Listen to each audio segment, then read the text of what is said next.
கர்த்தருக்கு பிரியமானவர்களே, கர்த்தர் உன்னை தினமும் தேடி வருகிறார் என்ற தலைப்பில் நாம் அதிகமாக தியானித்து வருகிறோம். ஒவ்வொரு நாளும் அவருடைய வார்த்தைகளை தியானிக்கும் பொழுது நம்முடைய உள்ளம் மகிழ்ச்சியாக இருக்கிறது அல்லவா?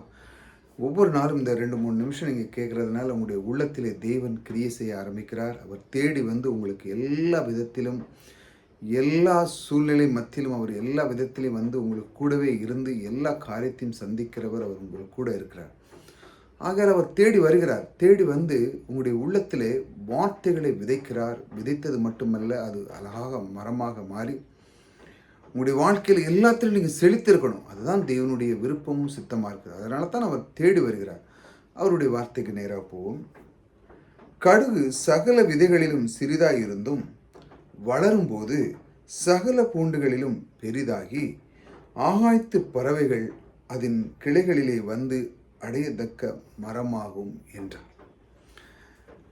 இந்த ஒரு சின்ன வார்த்தைகளை நம்ம இந்த வார்த்தையை வந்து வேறு விதமாகவும் நம்ம இதை ஒப்பந்தம் பண்ணலாம். பாருங்கள், இது வந்து ஒரு விதையை சொல்லியிருக்கு. இந்த ஒரு விதையானது எப்படி இருக்கிறது?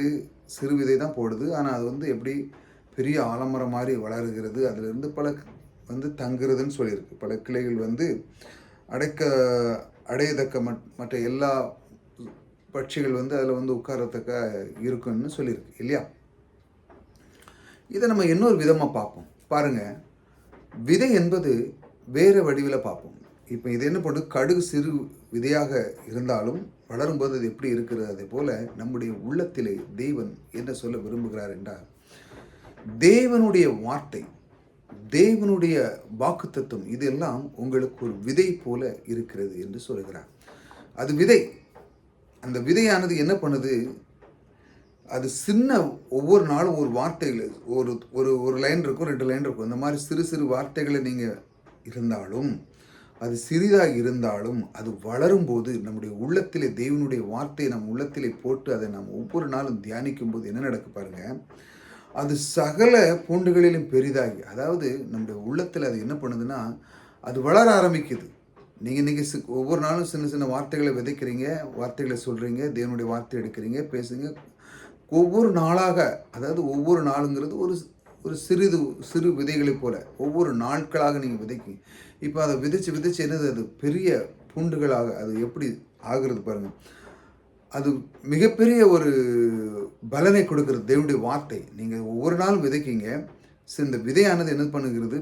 அது ஒரு பெரிய ஆலமரமாக மாறுகிறது. மாறின பிறகு என்ன நடக்க பாருங்க, ஆகாயத்து பறவைகள் அதன் கிளைகளிலே வந்து தங்குது. அப்படிங்கும்போது என்னென்னா, நீங்கள் வார்த்தைகளை நீங்கள் ஒவ்வொரு நாளும் சொல்கிறீங்க, அது விதையாக மாறி உங்களுடைய உள்ளத்தில் என்ன நடக்குன்னா, உங்களுடைய வாழ்க்கை பிரகாசமாக இருக்கிறது. பிரகாசமாக இருந்து உங்களுடைய வாழ்க்கையில் எல்லாமே நீங்கள் வெற்றியாக இருக்கீங்க.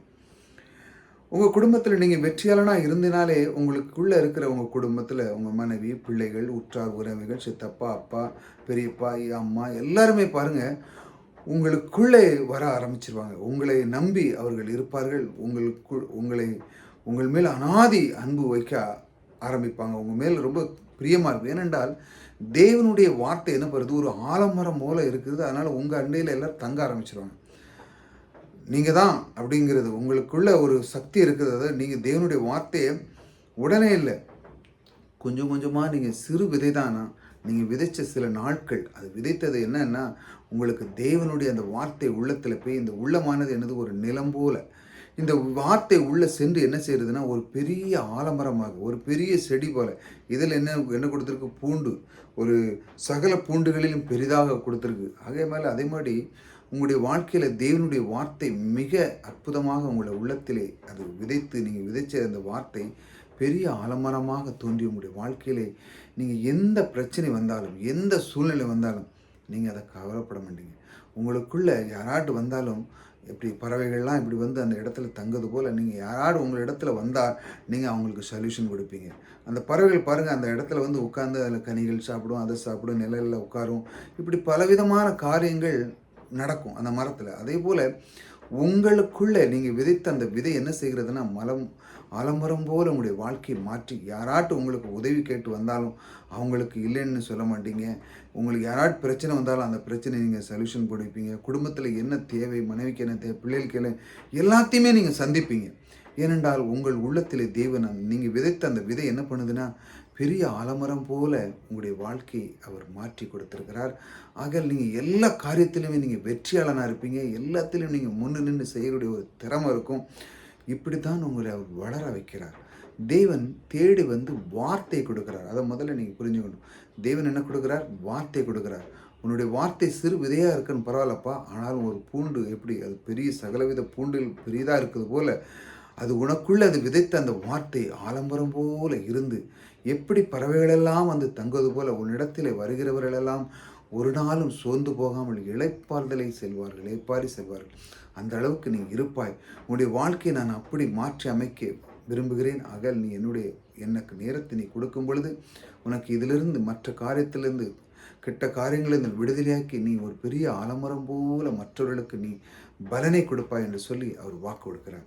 இப்படித்தான் அவர் கர்த்தர் உங்களை தினமும் தேடி வந்து இந்த மாதிரி வார்த்தை கொடுக்கிறார். வார்த்தை கொடுத்தது மட்டுமல்ல, உங்களை வளர வைக்கிறார். நீங்கள் இந்த நிலைமையிலிருந்து 1000 மடங்கு பெருக வேண்டும் என்றான் கர்த்தருடைய விருப்பமும் சித்தமாக இருக்கும். இப்படித்தான் தேவன் தேடி வருகிறார். உங்களுடைய அன்பு தேவன் உங்களுக்குள்ளே இருக்கிறார். நீங்கள் கலங்காதீர்கள். நீங்கள் விதைத்த அந்த வார்த்தை உள்ளத்தில் விதைத்த அந்த விதை பெரிய ஆலமரம் போல வாழ்ந்து நீங்கள் எல்லாருக்கும் நீங்கள் ஒரு முன்னோதிரியான ஒரு ஆளாக இருப்பீங்க. உங்களுக்கு எல்லாத்திலுமே செழிப்பு தருகிறவர், உங்களுக்கு எல்லா காரியத்தையும் செய்து முடிக்கிறவர், நீங்கள் எங்கு சென்றாலும் நன்மையே கொடுக்கிற அந்த தேவன் உங்களுக்குள்ளே இருக்கிறார். உங்களை விட்டு விலகாயே மாட்டார். இது தொடர்ந்து கேளுங்க. புதிதாக வந்து சப்ஸ்கிரைப் பண்ணிச்சாங்க. தேவன் உங்களை வளர் பண்ணுகிறவர் உங்களோடு கூட இருக்கிறார். கர்த்தர் உங்களை ஆசீர்வதிக்கிறார்.